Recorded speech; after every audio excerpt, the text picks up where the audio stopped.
ഉത്തരവാദിത്വമുണ്ട്. നമ്മളെ സംബന്ധിച്ചിടത്തോളം ഇവിടെ ഒരു സാമൂഹിക ദൗത്യം എന്ന നിലയിൽ നടത്തുന്ന സൗജന്യമായ വിദ്യാഭ്യാസം നൽകണമെന്ന ആഗ്രഹത്തിൽ നടത്തുന്ന ഒരു മാതൃകാപരമായ കോച്ചിങ് സംവിധാനത്തിന്റെ ഭാഗമായിട്ടാണ് ഇക്കാലം അത്രയും നമ്മുടെ കുട്ടികൾ വളർന്നത്. നിങ്ങൾ വിശ്വസിക്കുമോ എന്ന് എനിക്കറിയില്ല. ഒരുപക്ഷെ ആദ്യകാലത്ത് ഇതിന്റെ പ്രവർത്തകർക്കൊക്കെ അറിയാം. ആദ്യത്തെ 1-2 വർഷക്കാലം കോച്ചിങ് സെന്ററിൽ ഏതാണ്ട് 3-4 വർഷക്കാലം നമ്മൾ അനുഭവിച്ച ഏറ്റവും വലിയ ചലഞ്ച് 8ാം ക്ലാസ്സിലെ കുട്ടികൾക്ക് മലയാളം എഴുതാൻ അറിയില്ല, 9ാം ക്ലാസ്സിലെ കുട്ടികൾക്ക് ഇംഗ്ലീഷ് എഴുതാൻ അറിയില്ല, 10ാം ക്ലാസ്സിലെ കുട്ടികൾക്ക് ഹിന്ദിയും ഇംഗ്ലീഷും എഴുതി പഠിപ്പിക്കാൻ കഴിയുന്നില്ല. പല രീതിയിൽ 10ാം ക്ലാസ്സിൽ SSLC പരീക്ഷയ്ക്ക് എത്തിയിട്ട് പോലും ബേസിക് ആയ ഭാഷാ പഠനത്തിന്റെ അടിസ്ഥാനം പോലും മാത്തമാറ്റിക്സിന്റെയും സയൻസ് സബ്ജക്റ്റുകളുടെയും അതിന്റെ ബേസിക് ഫൗണ്ടേഷൻ പോലും ഇല്ലാതെ ഇങ്ങനെ ആശങ്ക കൊണ്ട് ജയിക്കുമോ എന്ന് പോലും ആശങ്കപ്പെട്ട് എങ്ങനെയെങ്കിലുമൊക്കെ ഈ കോച്ചിങ് ഉപയോഗപ്പെടുത്തി കുട്ടികളെ ഒന്ന് ജയിപ്പിക്കാൻ പറ്റുമോ എന്ന് ആശങ്കപ്പെടുന്ന ഒരു കാലത്താണ് നമ്മൾ മാർഗദീപം കോച്ചിങ് സെന്റർ ആരംഭിച്ചത്. ആദ്യ കാലഘട്ടങ്ങളിലെല്ലാം എല്ലാവരും ജയിക്കുക എന്നതായിരുന്നു ഒരുപക്ഷെ നമ്മൾ വലിയ ആവേശത്തോടെ പറഞ്ഞിരുന്നു. അങ്ങനെ ഉണ്ടായിരുന്നില്ല. പല കുട്ടികളും തോറ്റുപോയിരുന്നു. 10ാം ക്ലാസ്സിലെ കോച്ചിങ് കഴിഞ്ഞ റിസൾട്ട് വരുമ്പോൾ ജയിച്ചവർ എത്രയാന്നുള്ളതാണ് ചോദിച്ചിരുന്നത്, എത്ര A+ എന്നൊന്നുമല്ല. കാരണം പല കുട്ടികൾക്കും വിജയിക്കാൻ കഴിയാത്ത രീതിയിൽ പരാജയങ്ങൾ നേരിടേണ്ടി വന്നിരുന്നു. അവിടെ നിങ്ങോട്ട് 12 വർഷക്കാലം നേരത്തെ ഇവിടെ സൂചിപ്പിച്ചതുപോലെ 9 ബാച്ചുകൾ പുറത്തിറങ്ങുന്ന രീതിയിൽ നമുക്ക് SSLCയുടെ കോച്ചിങ് അല്ലെങ്കിൽ 8 മുതൽ 10ാം ക്ലാസ് വരെയുള്ള ഈ പരിശീലന സംരംഭം ഈ അർത്ഥത്തിൽ കൊണ്ടുപോകാൻ നമുക്ക് കഴിയും. അതിനിടയിൽ കോവിഡ് വന്നു. നമുക്കറിയാവുന്ന പല കോച്ചിങ് സെന്ററുകളും നിർത്തിപ്പോയി. പലരും വലിയ വലിയ ഫീസ് അടച്ചു പഠിക്കുന്ന കോച്ചിങ് സെന്ററുകൾ പോലും ഇല്ലാതായി. അവിടെയാണ് നമ്മളൊരു സൗജന്യ വിദ്യാഭ്യാസം നൽകുന്ന കോച്ചിങ് സെന്റർ ഇത്ര കാര്യക്ഷമമായി കഴിഞ്ഞ 9 ബാച്ചുകൾ പുറത്തിറങ്ങുന്ന രീതിയിൽ 11-12 വർഷക്കാലമായി ഒരു നാട്ടിൽ നിലനിന്നുവെന്ന് പറയുന്നത് തന്നെ ആ നാടിന്റെ വിദ്യാഭ്യാസ ഭൂപടത്തിൽ ഈ മാർഗദീപം എന്ന പദ്ധതി ഉണ്ടാക്കിയ മാറ്റത്തിന്റെ ഏറ്റവും വലിയ അടയാളമാണ്. അതിന്റെ ഏറ്റവും വലിയ ഫലമാണ് നമ്മളിപ്പോ കൊയ്യുന്നത്. ഒരു 1, 2, 3, 4 കുട്ടികൾ A+ വാങ്ങുമ്പോൾ ഓരോ വർഷവും നമ്മൾ സന്തോഷിക്കുമ്പോൾ ഈ വർഷം നമ്മൾ പ്രതീക്ഷിച്ചതുപോലെ നേരത്തെ ഇവിടെ മജീദ് മാഷ് സൂചിപ്പിച്ചതുപോലെ 2 അക്കമുള്ള അല്ലെങ്കിൽ 10-10ൽ കൂടുതലോ കുട്ടികൾ A+ വാങ്ങുക എന്ന് പറയുന്നത് എല്ലാ കാലത്തും എനിക്കെന്നെ ഓർമ്മയുണ്ട്. SSLCയോട് അനുബന്ധിച്ച് കുട്ടികൾക്ക് പരീക്ഷാ ഓറിയന്റേഷൻ നൽകാൻ വേണ്ടി വരുമ്പോൾ ഏതാണ്ട് എല്ലാ ബാച്ചുകളോടും പരീക്ഷയുടെ മുമ്പ് ഒരു 1-1.5 മാസം മുമ്പ് ഞാൻ സംസാരിച്ചിട്ടുണ്ട്. ഈ 9 ബാച്ചുകളോടും ഈ 9 ബാച്ചുകളോടും പരീക്ഷയുടെ മുമ്പ് വന്ന് അവരുടെ മെമ്മറിയെക്കുറിച്ച്, അവരുടെ പഠനത്തെക്കുറിച്ച്, അവരുടെ പരീക്ഷയുമായി ബന്ധപ്പെട്ട കാര്യത്തെക്കുറിച്ചൊക്കെ സംവദിക്കുന്ന സമയത്ത് എല്ലായ്പ്പോഴും പറയാറുള്ള ഒരു സംഗതിയാണ്, നിങ്ങളുടെ ഈ 10ൽ കൂടുതൽ കുട്ടികൾ നിങ്ങളുടെ ബാച്ചിൽ റിസൾട്ട് വാങ്ങിയാൽ നിങ്ങൾക്ക് ഒരു സർപ്രൈസ് ഉണ്ടാകും, അങ്ങനെ ഉണ്ടാകും, ഇങ്ങനെ ഉണ്ടെന്നൊക്കെ വലിയ ആവേശത്തോടെ വാങ്ങണം എന്നുള്ള ആഗ്രഹത്തിലാണ് ഞങ്ങൾ അതൊക്കെ അന്ന് പറഞ്ഞിരുന്നത്. ഇന്നത് വാങ്ങി. പ്രിയപ്പെട്ട ചെയർമാൻ ഇവിടെ ഉണ്ട്. ഞാൻ ചോദിക്കുന്നത്, നിങ്ങൾക്ക് അനുമോദനം നൽകുന്ന സമയത്ത് നിങ്ങൾക്കൊരു ഗംഭീരമായ ഒരു സർപ്രൈസ് അദ്ദേഹം പ്രഖ്യാപിക്കും പ്രതീക്ഷിക്കുകയാണ്. കാരണം അത്ര വലിയ നേട്ടമാണ് നമ്മുടെ പ്രിയപ്പെട്ട വിദ്യാർത്ഥികൾ ഇവിടെ നേടിയിട്ടുള്ളത്. കാരണം അവരെ സംബന്ധിച്ചിടത്തോളം നമ്മുടെ നാട് സ്വപ്നം കണ്ടതിനും വലിയ ഒരു നേട്ടമാണ് നമുക്ക് ഉണ്ടാക്കാൻ കഴിഞ്ഞിട്ടുള്ളത്. ഞാൻ സൂചിപ്പിക്കുന്നത് ഈ മനോഹരമായ നേട്ടം കൈവരിച്ച് ഇന്ന് നാട് മുഴുവനും കൂട്ടി ആനയിച്ചു കൊണ്ടുപോയി ആദരിച്ച് ഇവിടെ കൊണ്ടുവന്ന് ഈ വാളക്കുടയുടെ ഈ സന്തോഷം പങ്കുവെക്കുന്ന ഈ നിമിഷത്തിൽ നമുക്കൊക്കെ പങ്കുചേരാൻ കഴിയുന്നതിൽ വലിയ സന്തോഷമുണ്ട്. ഇവിടെ നിന്ന് നമ്മുടെ കോച്ചിങ് സെന്ററിലൂടെ പഠിച്ചു വന്ന മകൾ ഡോക്ടറേറ്റ് പഠനത്തിൽ വലിയ ശ്രദ്ധേയമായ രീതിയിൽ വിജയം വരിച്ച് നമ്മൾ ആദരിച്ചത് നിങ്ങൾക്ക് ഓർമ്മയുണ്ട്.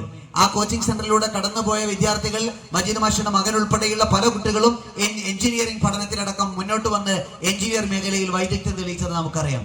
സർക്കാർ ഉദ്യോഗസ്ഥ മേഖലയിലേക്ക് പ്രാവീണ്യം തെളിയിച്ചു പോയവരെ നമുക്കറിയാം. ഇങ്ങനെ എടുത്തു നോക്കിയാൽ നമ്മുടെ കഴിഞ്ഞ 10 വർഷക്കാലം കൊണ്ട് പുറത്തിറങ്ങിയ വിദ്യാർത്ഥികളുടെ മുൻകൂട്ടുള്ള പ്രയാണത്തിലെ അവരുടെ നേട്ടങ്ങൾ എടുത്താൽ നമുക്ക് ഇതുപോലെ ആഘോഷിക്കാനും അനുമോദിക്കാനും വളരെ ആവേശപൂർവ്വം അവരെ ആദരിക്കാനുമുള്ള ഒട്ടനവധി നേട്ടങ്ങൾ ഇനിയും നമുക്ക് പറയാനുണ്ടാവും. അതുകൊണ്ട് ഇതൊന്നും നമ്മുടെ ഒരു പരമാവധി വിജയം കൈവരിച്ച് ഒരു വലിയ നേട്ടം കൊണ്ട് അവസാനിപ്പിക്കുന്ന ഒന്നൊന്നുമല്ല. ഇത് നമ്മുടെ ഒരു ചെറിയ തുടക്കം മാത്രമാണ്.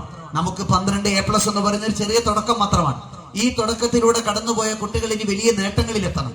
അവരിൽ നിന്ന് നാട് ആദരിക്കുന്ന, നാട് അഭിമാനിക്കുന്ന രീതിയിലുള്ള ഡോക്ടർമാരും എഞ്ചിനീയർമാരും ആ മേഖലയിൽ പ്രാഗൽഭ്യമുള്ളവരും ഉണ്ടാക്കിയെടുക്കണം. വിദ്യാഭ്യാസം ഉണ്ടാവുക എന്ന് പറയുന്ന ഒരു വലിയ ചാലഞ്ചായി നമ്മൾ കാണുന്ന ഒരു കാലമാണ്. ഒരു നാട് വളരണമെങ്കിൽ നാടിന്റെ വിദ്യാഭ്യാസ മേഖലയിൽ മാറ്റം ഉണ്ടാവണം. നമ്മൾ ഈ 10-12 വർഷക്കാലം കൊണ്ട് ഉണ്ടാക്കിയ മാറ്റം അതാണ്. ഇതിന്റെ ഗുണം അറിയാൻ 1-2 പതിറ്റാണ്ടുകൾ കഴിയുമ്പോഴാണ് വാളക്കുട എന്ന് പറയുന്ന പ്രദേശത്തിന്റെ പ്രതിച്ഛായ മാറിയിട്ടുണ്ടാകും ആ മേഖലയിൽ നമ്മൾ നടത്തിയ കൂട്ടായ്മയുടെ പ്രവർത്തനങ്ങൾ കൊണ്ട്. അത് ഒരു ദിവസം കൊണ്ടോ 2 വർഷം കൊണ്ടോ ഒരു പതിറ്റാണ്ട് കൊണ്ടോ നമുക്ക് ബോധ്യപ്പെടണമെന്നില്ല. ഇതിന്റെ ഉദ്ഘാടന വേദിയിൽ വെച്ച് സുകുമാർ കക്കാടാണെന്ന് തോന്നുന്നു, അദ്ദേഹം പറഞ്ഞൊരു പദമുണ്ട്, വാളക്കുട എന്നത് മാർഗദീപം എന്ന പദ്ധതിയെ കുറിച്ച് അറിഞ്ഞപ്പോ ഞാൻ മനസ്സിലാക്കുന്നു ഇത് ഇന്നു മുതൽ ഒരു ഭാഗ്യക്കുടയാണ് എന്ന് പറഞ്ഞ പദം ഞാൻ ഓർക്കുകയാണ്. ആ ഭാഗ്യക്കുടയാണെന്ന് തിരിച്ചറിയാൻ നമുക്ക് 10 വർഷം കാത്തിരിക്കേണ്ടി വന്നു. വാളക്കുടയിലെ ഈ നന്മ നിങ്ങൾ ഓരോരുത്തരുടെയും കൂട്ടായ്മ കൊണ്ട് പ്രിയപ്പെട്ട ആലുങ്ങൽ മുഹമ്മദ് സാഹിബ് തുടങ്ങി വെച്ച ഈ പരിശ്രമം നമുക്ക് നമ്മുടെ മാർഗദീപത്തിന്റെ ചിഹ്നം അർത്ഥമാക്കുന്നത്, അതിന്റെ ലോഗോ അർത്ഥമാക്കുന്നത് പോലെ ഒരു കുടക്കീഴിൽ ഒന്നിച്ചു നിൽക്കുന്ന ഒരു യാത്രയാണ് നമ്മൾ ഇതിന്റെ ലോഗോ വിഭാവനം ചെയ്യുന്ന സമയത്ത് പോലും ആലോചിച്ചിരുന്നത്. ആ വലിയ മനുഷ്യന്റെ തണലിൽ നമ്മൾ ഒന്നിച്ചു നടന്നു. ഈ നാട് ആ വലിയ ദൗത്യത്തെ ഏറ്റെടുത്തു. നിങ്ങളിൽ എത്ര പേര് അതിന്റെ ഗൗരവം മനസ്സിലാക്കിയിട്ടുണ്ടെന്ന് എനിക്കറിയാം. അത് തിരുത്തി പറയുന്നതിൽ എനിക്ക് പ്രയാസമുണ്ട്. പക്ഷെ ഒരു നാടെന്ന നിലയിൽ നമ്മൾ ബോധ്യപ്പെടേണ്ട ഒരു സംഗതിയാണ്. കഴിഞ്ഞ ഒരു 11 വർഷക്കാലം ഈ സംവിധാനം നടത്തിക്കൊണ്ടുപോകാൻ ഒരു സന്നദ്ധ സംഘടനയാണ് മുന്നിട്ടിറങ്ങുന്നതെങ്കിൽ എത്ര ആളുകളുടെ മുന്നിൽ ചെന്ന് നമ്മൾ കൈനീട്ടി ചോദിക്കേണ്ടി വരുമായിരുന്നു, എത്ര വലിയ കളക്ഷൻ ക്യാമ്പയിനുകൾ നടത്തേണ്ടി വരുമായിരുന്നു. ഒരു വർഷം ഏതാണ്ട് നമ്മൾ നടത്തുന്ന എല്ലാ പദ്ധതികളും ചേർത്താൽ ഏതാണ്ട് 1 കോടി രൂപയോളം വരുന്ന ബാധ്യത വരുന്ന ആ കോച്ചിങ് സെന്ററും ഹെൽത്ത് ഫെസിലിറ്റിയും ഈ കണ്ട ഇവിടുത്തെ ഡയാലിസിസ് ഫെസിലിറ്റിയും പല സംവിധാനങ്ങളും എല്ലാം നമ്മുടെ മുന്നിൽ വലിയ ഒരു ശ്രമകരമായ ദൗത്യമായി മുന്നിലുണ്ടായിട്ടും 11 വർഷക്കാലം കോവിഡ് വന്ന് കഷ്ടപ്പെട്ടപ്പോൾ പോലും നമ്മൾ ഒരിക്കൽ പോലും ഒരു ശങ്കിച്ചു നിൽക്കുക പോലും ചെയ്യാതെ ഈ പ്രസ്ഥാനത്തെ മുന്നോട്ട് കൊണ്ടുപോകാൻ കഴിഞ്ഞത് ഒരു നാടിനു വേണ്ടി ആ വലിയ മനുഷ്യൻ നീക്കിവെച്ച ആ വലിയ മാനസികമായ സമർപ്പണത്തിന്റെ റിസൾട്ടാണ്. അത് ഈ നാട് കടപ്പെട്ടിരിക്കുന്ന ഒരു ഉത്തരവാദിത്തം. ഒരു സാമ്പത്തികം മാത്രമല്ല, അതൊരു മനസ്സാണ്. സമ്പത്തുള്ളതൊക്കെ തനിക്കും തന്റെ മക്കൾക്കും തന്റെ കുടുംബത്തിനും എന്ന് ചിന്തിച്ച് അതിനുവേണ്ടി മാത്രം ചുരുങ്ങിക്കൂടുന്ന ഒരു കാലത്ത് എന്റെ നാട് വളരണം, കുടുംബം വളരണം, സമൂഹം വളരണം എന്ന് ചിന്തിക്കുന്നുണ്ടെങ്കിൽ അത് ദൈവം ഈ നാടിന് നൽകിയ ഒരു വലിയ ഭാഗ്യമാണ്. കഴിഞ്ഞ ദിവസം ഞാൻ അദ്ദേഹത്തിന്റെ വീട്ടിൽ വന്നപ്പോ 12 കുട്ടികൾക്ക് A+ കിട്ടിയെന്ന സന്തോഷം പറഞ്ഞപ്പോ അദ്ദേഹം എന്നോട് പറഞ്ഞ സംഗതി, അവരിൽ ആരെങ്കിലും ഒക്കെ നല്ല ഡോക്ടറാക്കാൻ പറ്റിയവരുണ്ടോ, അവരിൽ സിവിൽ സർവീസ് എടുപ്പിക്കാൻ പറ്റിയവരുണ്ടോ, അവരിൽ ചാർട്ടേഡ് അക്കൗണ്ടന്റ് ആക്കാൻ പറ്റിയവരുണ്ടോ, ഏതെങ്കിലും മേഖലയിൽ കഴിവ് തെളിയിക്കാൻ പറ്റുന്ന മക്കൾ ആ കൂട്ടത്തിൽ ഉണ്ടെങ്കിൽ അവർക്ക് സാമ്പത്തികം പ്രശ്നമാകും. നമ്മൾ അവരെ പഠിപ്പിച്ച് അവരെത്താവുന്ന ഉയരങ്ങളിൽ എത്തിക്കണമെന്ന സ്വപ്നം പങ്കുവെക്കാൻ കഴിയുന്ന രീതിയിൽ പോലും ഈ നാടിന്റെ സ്വപ്നം ഏറ്റെടുക്കുന്ന രീതിയിൽ ആ മനുഷ്യൻ കണ്ട ഒരു സ്വപ്നത്തിന്റെ കൂടെ സഞ്ചരിക്കാൻ പറ്റി എന്നതാണ് ഒരുപക്ഷെ നമുക്കൊക്കെ കിട്ടിയ ഒരു ഭാഗ്യം. അത് നിലനിർത്തുക എന്നത് വളരെ പ്രധാനമാണ്. നിങ്ങളും ഞാനും ഒക്കെ കഠിനമായി പരിശ്രമിച്ച് നമ്മുടെ കുട്ടികളെ ഫുൾ A+ വാങ്ങി അല്ലെങ്കിൽ നല്ല മികച്ച വിജയം വാങ്ങി ഫുൾ A+ വാങ്ങിയവർ മാത്രമൊന്നുമല്ല. നമ്മൾ ഈ പരീക്ഷ എഴുതി മുഴുവൻ മക്കളും നല്ല റിസൾട്ട് നേടിയിട്ടുണ്ട്. നേരത്തെ ഇവിടെ സൂചിപ്പിച്ചല്ലോ, ആ റിസൾട്ട് നേടിയ മക്കളൊക്കെ പാതി വഴിയിൽ നിന്നു പോകരുത്. അവർക്ക് കിട്ടാവുന്നത്രയും പഠന വിദ്യ മേഖലകളിൽ അവർ ഉയർത്തിക്കൊണ്ടുവരാൻ നമ്മൾ ശ്രമിക്കണം. നിങ്ങൾ തന്നെ ആലോചിച്ച് 12 കുട്ടികൾ A+ വാങ്ങിയ ഈ വർഷത്തെ റിസൾട്ട് വന്നപ്പോഴും എന്റെ ധാരണ ശരിയാണെങ്കിൽ 3 or 4 ആൺകുട്ടികളാണ് ആ കൂട്ടത്തിൽ ഫുൾ A+ വാങ്ങിയവരുള്ളത്. ബാക്കി 8 പേരും പെൺകുട്ടികളാണ്. നമ്മളെ സംബന്ധിച്ചിടത്തോളം നമുക്ക് ഒരു പോസിറ്റീവായി അപ്രീഷിയേറ്റ് ചെയ്യപ്പെടേണ്ട ഒരു ഘടകമാണ് പെൺകുട്ടികളുടെ വിദ്യാഭ്യാസ മേഖലയിലുള്ള ഈ വലിയ കുതിച്ചുചാട്ടമെങ്കിലും ഇതിനൊരു മറുവശമുണ്ട്. നമ്മുടെ നാട്ടിലെ ആൺകുട്ടികളുടെ വിദ്യാഭ്യാസ നിലവാരം ഇവിടെ മാത്രമൊന്നുമല്ല, മലബാറിൽ എല്ലായിടത്തും അത് വളരെ നമ്മൾ സങ്കല്പിക്കുന്നതിനേക്കാൾ കൂടുതൽ കുറഞ്ഞുകൊണ്ടിരിക്കുകയാണ്. ഉപരിപഠന മേഖലയിലേക്ക് പോകുന്ന ആൺകുട്ടികളുടെ എണ്ണം കുറഞ്ഞുകൊണ്ടിരിക്കുകയാണ്. അത് എളുപ്പത്തിൽ ബോധ്യമാവണമെങ്കിൽ ഒരു ലളിതമായ ഒരു ഉദാഹരണം ചോദിച്ചാൽ മതി. നമ്മുടെ കുടുംബങ്ങളിലും നാട്ടിലുള്ള ആൺകുട്ടികൾക്ക് പെണ്ണ് കിട്ടാനാണോ പെൺകുട്ടികൾക്ക് പുതിയാപ്പിളനെ കിട്ടാനാണോ കഷ്ടപ്പാട്? ഏതാ? പണ്ടൊക്കെ ഉണ്ടായിരുന്നത് പെൺകുട്ടികൾക്ക് പുതിയാപ്പിളനെ കിട്ടാനാണ്. ഇന്ന് പെൺകുട്ടികളുടെ പുതിയ വാപ്പാരെന്നൊക്കെ പറഞ്ഞ വലിയ ഭാഗ്യവന്മാരാണ്. കാരണം അവരെ ബുക്ക് ചെയ്യാണ് ആൾക്കാർ, അവര് സെലക്ട് ചെയ്യാണ്. ഇപ്പൊ തീരുമാനം പറയാനായിട്ടില്ല, കുറച്ച് കഴിയട്ടെ, ഇപ്പൊ കിട്ടിക്കൂല, ഞങ്ങൾ തീരുമാനിക്കട്ടെ, കുടുംബത്തിൽ ആലോചിക്കട്ടെ എന്നൊക്കെ പറഞ്ഞിട്ട് വാപ്പന്റെ വലിയ വീറ്റോ പവറാണ് ആർക്ക് കൊടുക്കണം എന്നുള്ളത്. കാരണം പെൺകുട്ടികൾക്ക് ഇഷ്ടം പോലെ അന്വേഷണങ്ങൾ വരികയാണ്. ആൺകുട്ടികൾക്ക് പെണ്ണ് കിട്ടാതെ കഷ്ടപ്പെടുന്ന ഒരു കാലത്താണ് നമ്മൾ ജീവിക്കുന്നത് എല്ലായിടത്തും. എന്താ കാരണം എന്നറിയോ? വിദ്യാഭ്യാസ മേഖലയിലുള്ള ഒരു ധാരണയിലേക്ക്, കഴിവിലേക്ക് നമ്മുടെ ഒരു തലമുറയുടെ ഒരു എഡ്യൂക്കേഷണൽ ഇംബാലൻസ് വന്നുകൊണ്ടിരിക്കുകയാണ്. നേരത്തെയൊക്കെ നമുക്കുണ്ടായിരുന്നത് educated husbands and uneducated wives എന്ന് പറയുന്ന ഒരു കാലാണ്. വിവരം കൂടിയ ഭർത്താവ്, വിവരം കുറഞ്ഞ ഭാര്യ. അതങ്ങനെ അഡ്ജസ്റ്റ് ചെയ്ത് പോകും, കുഴപ്പമൊന്നും ഉണ്ടാവില്ല കുടുംബജീവിതത്തിൽ. കാരണം ഒരാൾക്ക് വിദ്യാഭ്യാസം കൂടുതലാണ്, ഭാര്യയ്ക്ക് വിവരം കുറവാണ്. അപ്പൊ ഒന്ന് കണ്ണുരുട്ടി പേടിപ്പിച്ചാൽ സാധു അവിടെ നിൽക്കും. പക്ഷെ ഇപ്പോഴത്തെ കാലം മാറി educated wives and uneducated husbands ആണ്. വിവരം കൂടിയ ഭാര്യ, വിവരം കുറഞ്ഞ ഭർത്താവ്. ഭാര്യയ്ക്ക് +2, ഭർത്താവിന് 10. ഭാര്യയ്ക്ക് ഡിഗ്രി, ഭർത്താവിന് +2. ഭാര്യയ്ക്ക് PG, ഭർത്താവിന് ഡിഗ്രി. ഇങ്ങനെയുള്ള ഒരു കാലത്ത് കുടുംബജീവിതം മുന്നോട്ട് പോകുക എന്ന് പറഞ്ഞാൽ അത്ര എളുപ്പമൊന്നുമല്ല. ഇന്ന് കാണുന്ന കുടുംബ പ്രശ്നങ്ങളിലെ വലിയൊരു ശതമാനവും ഈ ഉൾക്കൊള്ളാൻ കഴിയാത്ത, വേവ് ലെങ്ത് ഇല്ലാത്ത എഡ്യൂക്കേഷണൽ ഇംബാലൻസ് കൊണ്ട് പ്രയാസപ്പെടുന്ന ഒരു തലമുറയുടെ വലിയ ശോകമായ ഒരു സാഹചര്യം നമ്മൾ കണ്ടുകൊണ്ടിരിക്കുക. കാരണം എന്താ വെച്ചാൽ നമ്മുടെ തലമുറകളിലെ വിദ്യാഭ്യാസ മേഖലയിലേക്ക് പുതിയ തലമുറയിൽ ആൺകുട്ടികളടക്കം പ്രത്യേകിച്ചും ഉപരിപഠന മേഖലയിലൊക്കെ വരുന്നതിന്റെ തോത് ഇങ്ങനെ കുറഞ്ഞുകൊണ്ടിരിക്കുകയാണ്. നമ്മുടെ വാളക്കുടയിൽ നമുക്ക് കോച്ചിങ് സെന്ററിൽ വന്നാൽ കാണാവുന്ന ഏറ്റവും വലിയ സന്തോഷം, ഇവിടെ ആൺകുട്ടികളും നന്നായി പഠിക്കുന്നു, പെൺകുട്ടികളും പഠിക്കുന്നു, എല്ലാവരും ഈ ഇതിനെ ഗൗരവത്തോടെ കാണുന്നു. ഇനി ഇവിടുന്ന് അങ്ങോട്ടുള്ള സമയത്തും താൽക്കാലിക ലാഭത്തിന് വേണ്ടി, ചെറിയ നേട്ടങ്ങൾക്ക് വേണ്ടി അവരെ പാതി വഴിയിൽ പഠനം നിർത്തി വരുമാനം ഉണ്ടാക്കുന്ന മാർഗങ്ങളിലേക്ക് പറഞ്ഞു വിടുക എന്നതാകരുത് പ്രിയപ്പെട്ടവരെ നമ്മുടെ ലക്ഷ്യം. അവരൊരു ലക്ഷ്യത്തിലെത്തുന്നത് വരെ, സ്വപ്നത്തിലെത്തുന്നത് വരെ അവരെ കൈപിടിച്ച് കൂടിക്കൊണ്ടുപോകണം. അവരെ മുന്നിലെത്തിക്കുക എന്ന് പറയുന്നത് നിങ്ങളുടെ ദൗത്യമായിരിക്കണം. അങ്ങനെ നമ്മുടെ ആൺകുട്ടികളും പെൺകുട്ടികളും വിദ്യാഭ്യാസ രംഗത്ത് ഒരു ശോഭനമായ ഭാവി ഉണ്ടാക്കുന്നത് വരെ നമ്മൾ അവരെ കൂടെ നിൽക്കണം. കുറച്ചു കാലം കാത്തിരുന്നാലും ആ മക്കളിൽ ഉണ്ടാകുന്ന നേട്ടമായിരിക്കും നമ്മുടെ നാടിന്റെ ഏറ്റവും വലിയ ഭാഗ്യം എന്ന് പറയുന്നത്. അതിന് രക്ഷിതാക്കൾ മനസ്സുകൊണ്ട് പ്രതിജ്ഞയെടുക്കുക എന്ന് പറയുന്നതാണ് ഏറ്റവും പ്രധാനം. വിദ്യാഭ്യാസപരമായ വളർച്ച കൊണ്ടല്ലാതെ ഒരു നാടിന്റെ ഒരു തലയിലെടുത്തിന് തിരുത്താൻ കഴിയില്ല. ഒരു നാടിന്റെ സാമൂഹിക വൃത്താന്തത്തെ മാറ്റാൻ കഴിയില്ല. ഒരു നാടിന്റെ സാമൂഹിക ചിത്രത്തെ പരിവർത്തിപ്പിക്കാൻ കഴിയില്ല. അങ്ങനെ ഒരു മാറ്റം ഉണ്ടാകണമെങ്കിൽ നമ്മളെ സംബന്ധിച്ചിടത്തോളം വിദ്യാഭ്യാസപരമായി ഔന്നത്യമുള്ള ഒരു നല്ല തലമുറയെ കെട്ടിപ്പടുക്കാൻ നമുക്ക് കഴിയണം. ആ ഒരു ദൗത്യത്തിന് വേണ്ടിയിട്ടാണ് നമ്മൾ കിൻഡർ ഗാർഡനും ഈ കോച്ചിങ് സെന്ററും എല്ലാം ഒരു നല്ല ഒരു മുഖ്യധാര സ്ഥാപനം നടത്തുന്നത് പോലെ വളരെ കാര്യക്ഷമമായി നടത്തിക്കൊണ്ടിരിക്കുന്നത്. ഒരു ഘട്ടത്തിൽ പോലും നമ്മൾ അധ്യാപകരുടെ വിഷയത്തിലൊന്നും ഒരു കോംപ്രമൈസും ചെയ്തിട്ടില്ല. നാട്ടിൽ കിട്ടാവുന്ന ഏറ്റവും മികച്ച അധ്യാപകരുടെ ഒരു നിരയാണ് കോച്ചിങ് സെന്ററിലെല്ലാം നമ്മുടെ വിദ്യാർത്ഥികൾക്ക് സേവനം ചെയ്യുന്നത്. അതിന്റെ റിസൾട്ടാണ് നമ്മൾ ഈ വർഷങ്ങളിൽ കണ്ടത്. നമ്മൾ ഈ ഘട്ടത്തിൽ അധ്യാപകരെയും അവർ നേതൃത്വം കൊടുക്കുന്നവരെയും ഒക്കെ ഹൃദയമറിഞ്ഞ് അനുമോദിക്കുകയും അഭിനന്ദിക്കുക കൂടി ചെയ്യേണ്ടതാണ്.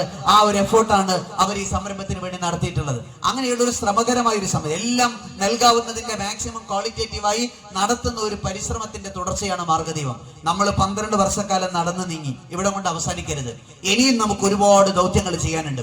ഞാൻ ഒരുപക്ഷെ മനസ്സുകൊണ്ട് ആഗ്രഹിക്കുന്നത് നമ്മൾ കണ്ട സ്വപ്നങ്ങളുടെ ഒരു 30% പോലും നേടിയിട്ടില്ല എന്നാണ് എന്റെ വിശ്വാസം. കാരണം അത്ര വലിയ സ്വപ്നങ്ങൾ നമ്മൾ കണ്ടിരുന്നു, അത്ര വലിയ ആശയങ്ങൾ നമ്മൾ പങ്കുവച്ചിരുന്നു. പക്ഷെ ഒരു ഗ്രാമപ്രദേശത്തുള്ള സ്വപ്നങ്ങളും പദ്ധതികളും ഒക്കെ നടപ്പിലാക്കുന്നതിന് സ്വാഭാവികമായ ഒരു ഡിലേ, കാലതാമസം എന്ന് പറയുന്നത് സംഗതി ഉണ്ടാവും. അങ്ങനെ വെച്ച് നോക്കുമ്പോൾ നമ്മൾ സ്വപ്നം കണ്ടതിന്റെ, ആലുങ്ങൽ മുഹമ്മദ് സാഹിബ് ഒക്കെ ആഗ്രഹിച്ചതിന്റെ ഒരു 30% പോലും നമ്മൾ നേടിയിട്ടുണ്ടെന്നുള്ള അഭിപ്രായം എനിക്കില്ല.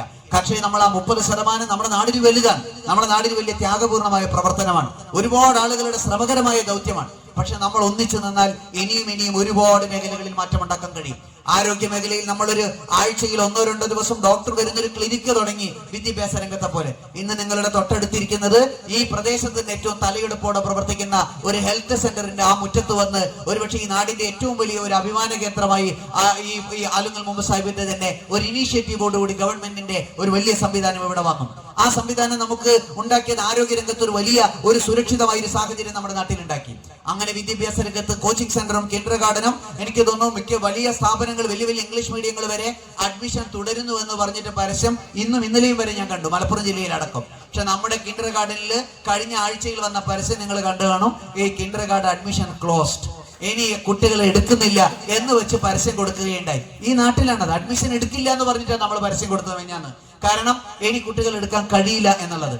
അങ്ങനെ ഈ നാട്ടിലെ കുട്ടികള് ഇവിടെ പല സ്കൂളുകളുമുള്ള സ്ഥിതിക്ക് ആരെങ്കിലുമൊക്കെ കിൻഡർ ഗാർഡന് വരുമോ, 1ാം ക്ലാസ് ഇല്ലാതെ എങ്ങനെയാണ് കുട്ടികൾ ഇവിടെ പഠിക്കുക, അല്ലെങ്കിൽ സ്കൂൾ ഇല്ലാതെ കുട്ടികൾ ഇവിടെ പഠിക്കുക എന്നൊക്കെ ആശങ്കപ്പെട്ടിരുന്ന സമയത്ത് ഇവിടുത്തെ കിൻഡർ ഗാർഡനിൽ പഠിക്കുക എന്ന് പറയുന്നത് ഈ നാട്ടിലെ കുട്ടികളുടെയും രക്ഷിതാക്കളുടെയും ഒരു വലിയ അഭിമാനമായി മാറുന്ന രീതിയിൽ നമ്മൾ ഏറ്റവും മികച്ച രീതിയിൽ കിൻഡർ ഗാർഡൻ സംവിധാനം ഇവിടെ നടന്നുകൊണ്ടിരിക്കുകയാണ്.